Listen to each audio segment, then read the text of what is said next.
म्हणून सांगतो राजानो, एक विश्वास असावा पुरता करता हरता गुरु ऐसा. हा विश्वास दृढ करण्याची गोष्ट म्हणजे व्रताधिराज. आमचा पुरुषार्थ जागवणारी गोष्ट म्हणजे व्रताधिराज. आमची अक्कल खेळणारी गोष्ट म्हणजे व्रताधिराज. कारण ह्यांच्यामध्ये गुरु हा शब्द आहे, गुरुचा शब्द आहे. गुरु हा शब्द आहे, गुरुचा शब्द आहे आणि शब्दच गुरु बनतो आहे.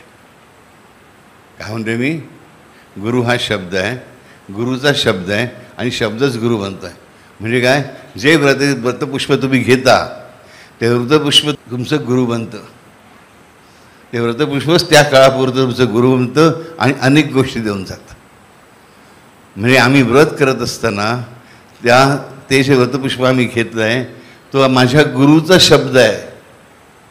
108% हे लक्षात ठेवा. आणि तो माझ्या गुरुचा शब्द आहे. तो शब्दच गुरु बनून मला मार्गदर्शन करणार आहे आणि करतो त्या महिन्यापुरतं. आलं लक्षामध्ये?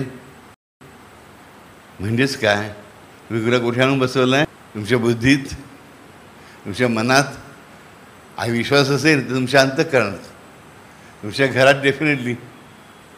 बरोबर? तुमच्या घड्याळात. येस. किती मिनटं लागली? आपला हात आपोआप घड्याळाकडे जातो बघा. 15 म्हणून झालं. 15 दिवशी 9 वाजलेत. 15 झालं. परत घड्याकडे. अरे अर्धा तास लागला. बघतो की नाही सांगा मला. किती जण बघतात? मनापासून हात वर करा. मी हात वर केला आहे बघा. मलाही सवय आहे, मी बघतो किती वेळेला. चांगली गोष्ट आहे. अशा याने तुम्ही तुमच्या गुरुला तुमच्या घड्याळात आणून बसवता. म्हणजे तुम्ही तुमच्या जीवनाचा समय जो आहे तो गुरुच्या ताब्यात द्या. व्रताधिराज तुम्हाला हे शिकवतो.